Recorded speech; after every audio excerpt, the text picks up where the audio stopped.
حي على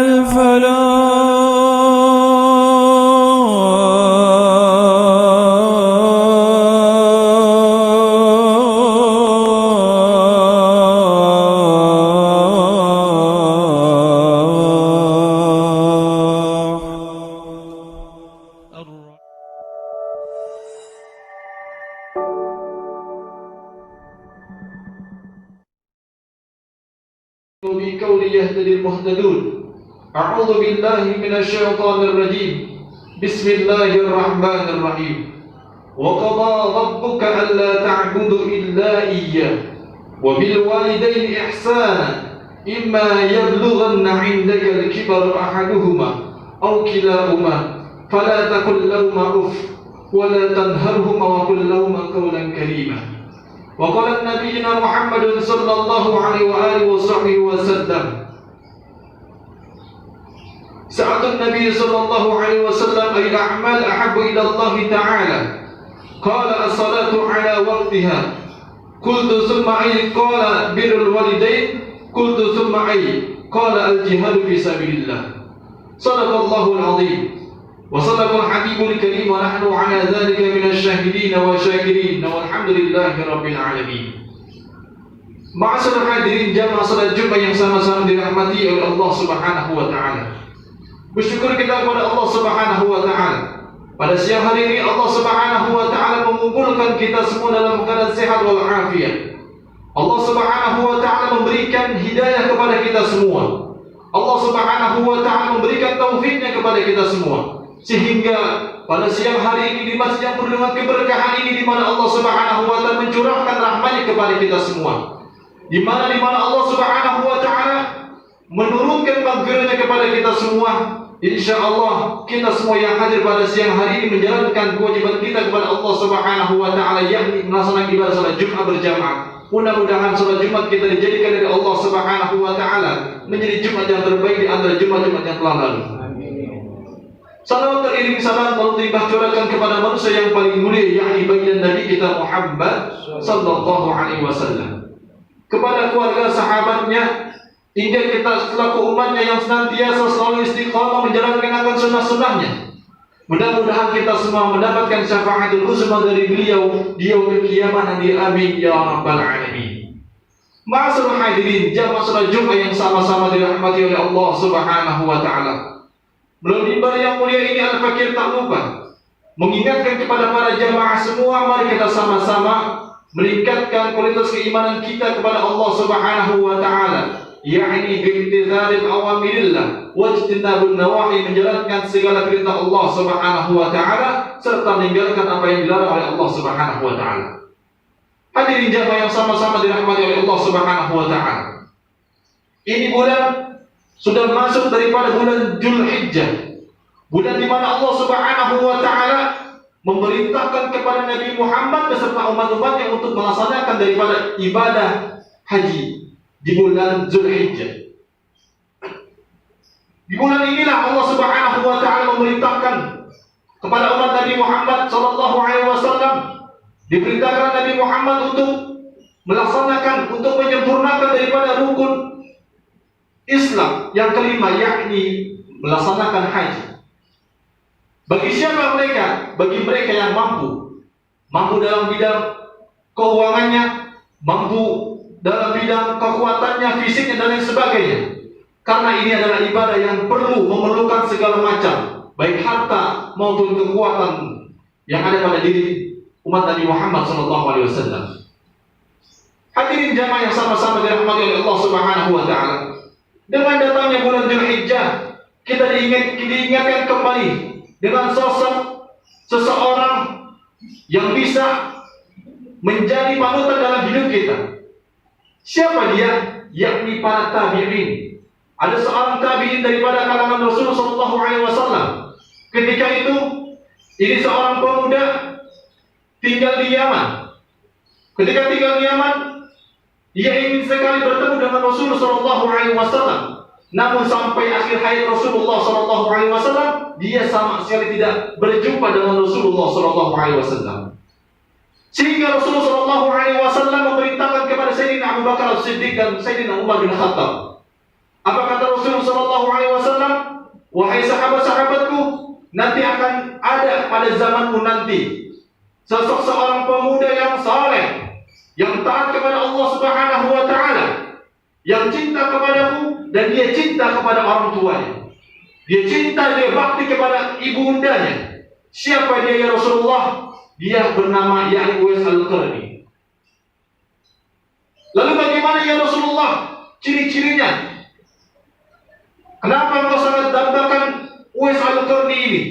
Kenapa engkau sangat menyebut-nyebutkan, selalu menyebut-nyebutkan, dan engkau memberitakan kepadaku, kepada Sayyidina Abu Bakar As-Siddiq dan kepada Sayyidina Umar bin Khattab untuk berjumpa dan bertemu dengannya? Ternyata Uwais Al-Qarni ini pemuda yang sangat saleh, yang sangat berbakti kepada orang tuanya. Dia adalah anak yatim yang ditinggalkan oleh ayah andanya. Hidupnya cuma berdua, dia dengan ibundanya. Ketika itu ibundanya sakit-sakitan, umurnya sudah tua, akan tetapi ketika zaman tersebut di kota Yaman banyak sekali penduduk Yaman masuk keluar masuk ke kota Madinah berjumpa dengan Rasulullah Shallallahu Alaihi Wasallam.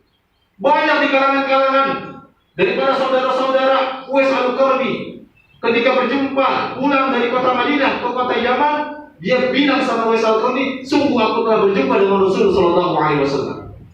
Sehingga ibundanya ingin rasanya berjumpa dengan Rasulullah Shallallahu Alaihi Wasallam. Makanya kata ibundanya, wahai Uwais Al-Qarni, tolong usahakanlah aku ini untuk bisa berangkat pergi haji. Usahakanlah aku ini untuk bisa berjumpa dengan Rasulullah Shallallahu Alaihi Wasallam. Akhirnya Uwais Al-Qarni dia membeli seekor gibas, dia membeli seekor kambing, kemudian dia buat kandang di atas bukit gunung. Setiap harinya Uwais Al-Qarni menggendong kambing tersebut. Sampai itu berat kambing seberat 100 kilo. Setiap hari dia bawa ke gunung, dia bawa turun setiap harinya, sehingga kambing tersebut berat ketika dia pikul, ketika dia bawa, sehingga banyak di kalangan orang-orang yang ada sekelilingnya mengatakan bahwa Uwais Al-Qarni adalah orang gila. Hadirin jamaah yang sama-sama dirahmati oleh Allah Subhanahu Wa Taala. Dengan hal ini Uwais Al-Qarni tidak pantang menyerah sampai datang waktu haji terkabullah. Maka pada hari itu pula Uwais Al-Qarni menggendong ibundanya dari kota Yaman menuju kota Madinah Al-Munawwarah dan sampai ke kota Makkah Al-Mukarramah. Ketika sampai di kota Makkah, dilaksanakan haji bersama ibundanya berdoa kepada Allah Subhanahu Wa Taala. Uwais pun berdoa kepada Allah Subhanahu Wa Taala agar ibundanya dimasukkan ke dalam surga Allah Subhanahu Wa Taala. Lalu ibundanya berkata kepada Uwais Al-Qarni, wahai Uwais, kenapa kau doakan aku untuk masuk ke dalam surga Allah Subhanahu Wa Taala? Kata Uwais Al-Qarni, cukup dengan engkau wahai ibundaku, kau masuk ke dalam surga Allah Subhanahu Wa Taala, aku mendapatkan ridho. Inilah kecintaan seorang anak kepada ibundanya yang bisa menginspirasikan kita dalam kehidupan kita sehari-hari. Berapa banyak di antara kita, saudara-saudara kita, mereka yang mampu dalam malnya, mereka yang mampu dalam hartanya, ketika dia berangkat pergi haji, tetapi orang tuanya di rumah kelaparan, tetapi orang tuanya belum berangkat haji. Dia berangkat haji, tapi orang tuanya belum berangkat haji. Dia berangkat umrah, tapi orang tuanya belum berangkat umrah. Padahal kalau kita bayangkan bagaimana Uwais Al-Qarni berjuang untuk menghantarkan daripada ibundanya melaksanakan ibadah haji, melaksanakan bertemu dengan Rasulullah Shallallahu Alaihi Wasallam, ini perjuangannya sangat luar biasa. Maka dari itu kata Rasulullah Shallallahu Alaihi Wasallam, ketika Uwais Al-Qarni dia berjumpa datang ke rumah Rasulullah Shallallahu Alaihi Wasallam, tak ditemukan Rasulullah Shallallahu Alaihi Wasallam. Kenapa? Karena Rasulullah berada di dalam peperangan Tabuk. Tidak berjumpa dengan Rasulullah Uwais Al-Qarni, akan tetapi bertemu dengan Siti Aisyah. Ketika menunggu lama Uwais Al-Qarni, akhirnya Uwais Al-Qarni ingat akan pesan ibundanya. Kalau kamu bertemu dengan Rasulullah Shallallahu Alaihi Wasallam, maka hendaklah pulang. Kalaupun kamu tidak berjumpa dengan Rasulullah Shallallahu Alaihi Wasallam, maka cepatlah pulang. Ketika itu Uwais Al-Qarni belum menemukan daripada Rasulullah Shallallahu Alaihi Wasallam. Sampai pulang ke rumahnya, Uwais Al-Qarni berjumpa dengan ibundanya. Tak lama kemudian meninggallah ibunda Uwais Al-Qarni. Sehingga Rasulullah Shallallahu Alaihi Wasallam ketika pulang bilang Siti Aisyah kepada Rasulullah Shallallahu Alaihi Wasallam, wahai Rasulullah, Sungguh tadi ada seorang tamu, seorang pemuda yang datang kemari. Rasulullah SAW telah mengetahui hal tersebut. Makanya Abu Bakar As-Siddiq dan Umar bin Khattab dipanggil oleh Rasulullah untuk menjumpai daripada Uwais Al-Qarni.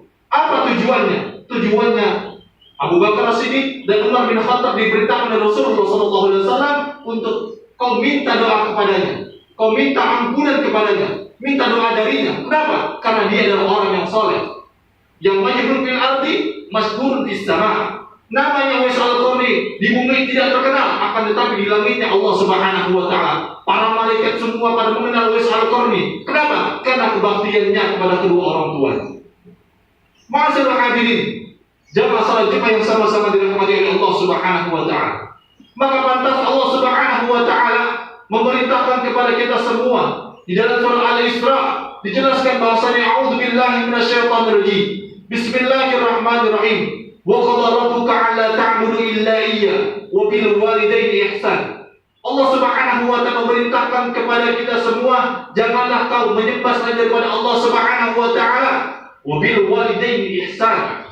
Akan tetapi kau berbaktilah kepada kedua orang tuamu. Imma yablughanna 'indaka al-kibar ahaduhum aw kilahuma. Kalau saja orang tuamu di antara kedua orang tuamu itu hendak merasa besar, sampai umurnya besar, sampai tua, tetap orang tuamu masih dalam peliharaanmu. Apa maksudnya? Ketika orang tua kita sudah tua, maka seorang anak wajib mengurusnya, sebagaimana orang tua mengurus anaknya ketika masih kecil. Wala taqul lahum ma'uf wala tanharhuma. Kata Allah Subhanahu wa taala, jangan sekali-kali kamu berkata kepada kedua orang tuamu. Banyak anak zaman sekarang yang ketika dipanggil kedua orang tuanya, dipanggil oleh ayahnya, dipanggil oleh ibunya, dipanggil, dia mengeluarkan bahasa-bahasa entar aja. Ini adalah termasuk daripada larangan daripada Allah Subhanahu wa taala kepada umat Nabi Muhammad, yang ketika itu dipanggil oleh orang tuanya, dia berkata Kenapa? Termasuk bagian daripada durhaka kepada kedua orang tua.